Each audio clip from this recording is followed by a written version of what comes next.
got much, but when she come here when with the times have all been spent. She ain't broken, but she's badly bent. Nothing she wants here, nothing that shines. She's made up her mind, going back where the grass grows tall, and the fields burn in the fall. You can still hear the night birds call. Back in Wichita.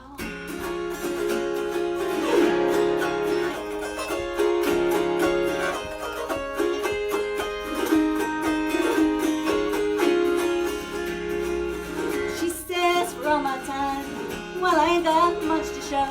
You can tell that man of mine, and anyone that wants to know, going back where the grass grows tall, and the fields burn in the fall. You can still hear the night birds call. Back in Wichita, back in Wichita, back in Wichita, back in Wichita. A lovely regional one. I don't think I knew that was Gillian Welch. Yes, that's another one. Tim and Molly O'Brien, I think, have performed that. Oh. Yeah. I think you're the only one I've heard perform that. You know, I'm always kind of a little bit left of center. I play a unique instrument and I have a bit of a unique history, but you get what you get. Well, I like it. So around your house, you sit around and sing and play all the time? No, not all the time. A lot of the time. Seems like most of the time. A good deal of the time now, but Amanda was actually there when we did our very first re-entry back into music. Right. The human rights. Yeah, the HRC annual fundraiser Yes, they do. 2 years ago, I think.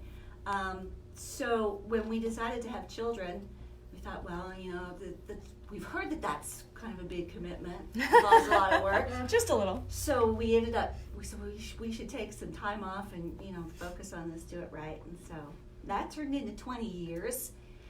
We found when we were traveling around with doing Little League and skating and hockey and lessons and school and choir, that really took up a lot of time. And it was worth every penny of it. Our son now plays a beautiful violin, mandolin, banjo, and guitar. And he's a solid third of the common threads. So. And your daughter's real musical too, right? She's musical. She has written some of her own material that I absolutely love, not because it refers to me, but it does. And she's going to be graduated next Friday with honors, a psychology degree from Mo State in Springfield. So very proud of her. And she's moving home. So the trio may be expanding to a quartet again. I look forward to seeing that. And sing some of her songs. Yes. Yay. She's recorded some of them. And right. yeah, now that she has more time, hopefully, available, maybe we can fill that with even more music. What a way to raise your kids with music. And It worked for me, and you know, music is one of those things that it's like a bridge. Sometimes the different generations have a hard time connecting, not because our spirits are different, but just because the language that we use, the circumstances are different. But what's so cool, my father, who my son was named after, is 91. Well, will be 91 in February, still performs, and my son has been able to sit down with him and just connect, like a deeper connection, like a connection that makes you interested enough that you want to spend more time with each other and learn about, you know, different generations. It's just, we've just been so blessed to have that. Oh, that's lovely. So we try and share it. so your kids didn't go to through that time where they didn't want to be seen with you? Oh, sure they did. I like to be, you know, a positive person, but let's be real.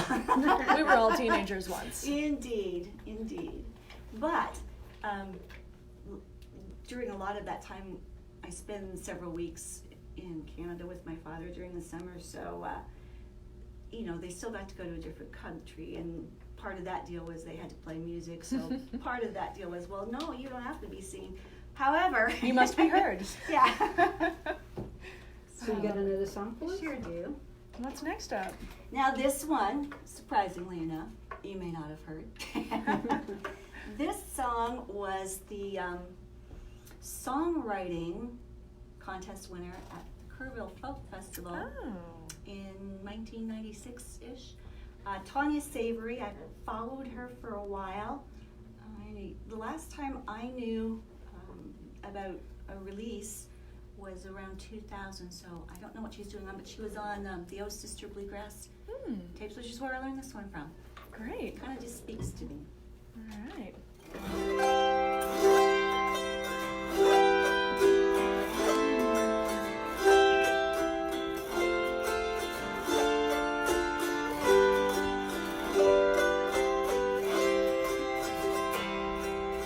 Look at how the old leaves drop down the oak tree. That's the reason they call the season fall. Look at how the geese have flown miles from their summer home. It's the reason for the mournful call. Look at you, all alone, pace the floor looking for reasons of your own.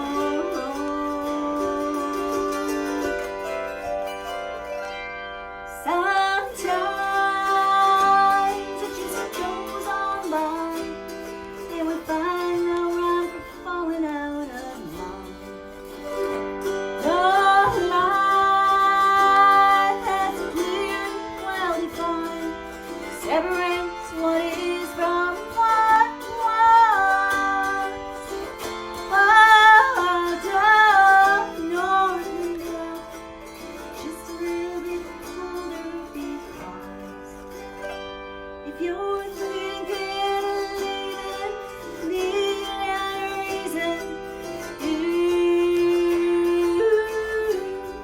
that's reason enough.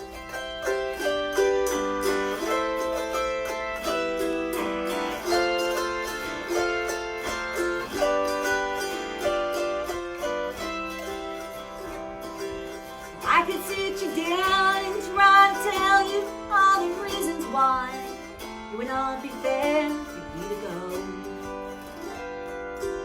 You could sit there and agree, but I would not keep you here with me.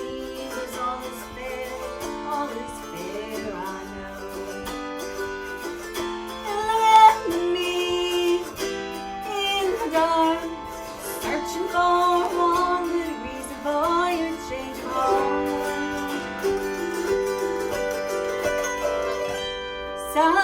Sometimes it just goes on by, and we find no rhyme for falling out of love. No lines clear and well defined separates what is from what was. Whoa, down north and low, just a little bit colder because if you're thinking leaving, need a reason, that's reason enough.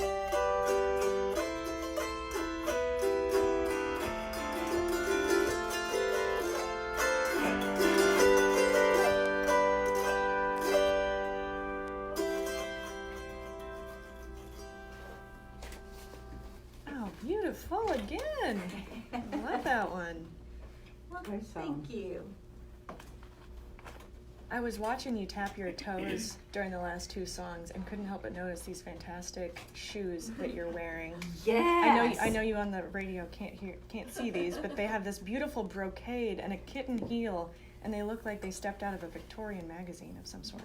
And best of all, they're comfortable. That's a real find. Let's see. So do people clog to your music?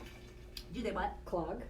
Do you ever play any clogging music? That happens a lot in folk music. But They do, and we can. And usually I won't be singing when they clog because the two don't go together Yes. real well.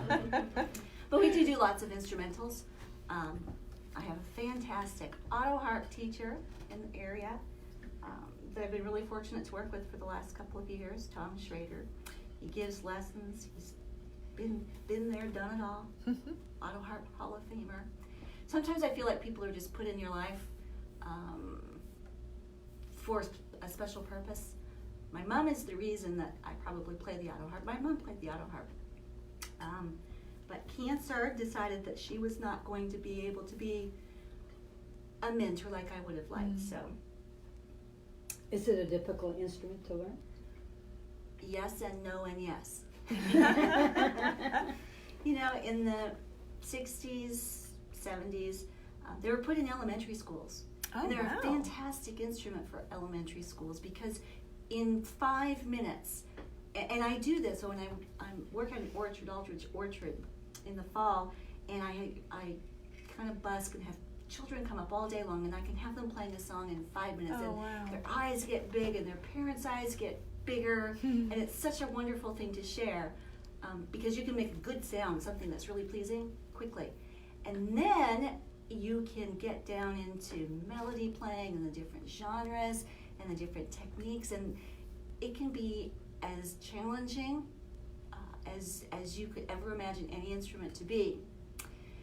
But the biggest challenge of all, perhaps, and I would be amiss if I didn't mention that they have 36 or 37 strings, Wow. and they should be tuned every time you take the auto harp out of its case to play. That's a lot Takes of a little tuning. time, doesn't It it? takes a little bit of time. They've invented these fine tuners, which has been a godsend. That's the biggest challenge of having an auto harp is people. I had one person asked me if I wanted to buy their auto harp. It wasn't a very good instrument. I'm thinking, well, that's a great sales pitch. She said, yeah, it just won't hold tune. She said, I tuned it a few months ago, and every time I pick it, and I'm like, oh, okay, well, maybe I do want to look at that instrument. Maybe there is hope. Do you have another song for us? Sure do. It's an original I didn't write. Who wrote it? Well, you know what? Most of the people in my family, I feel like, go through the same experiences as I do, and they write really good things that I would have written myself if I would have written it. So why reinvent the wheel? I'm going to do one that my dad wrote. Oh, lovely. And, you know, I love shopping. But once the internet was invented, it occurred to me it was not the shopping that I loved, nor the purchasing. It was really the social aspect. Oh. And this song is about the social aspect of, well, shopping in a way. It's called the Hometown Rummage Sale, which I guess here we would probably just call it an auction or a garage sale, but you'll get the idea. Lovely.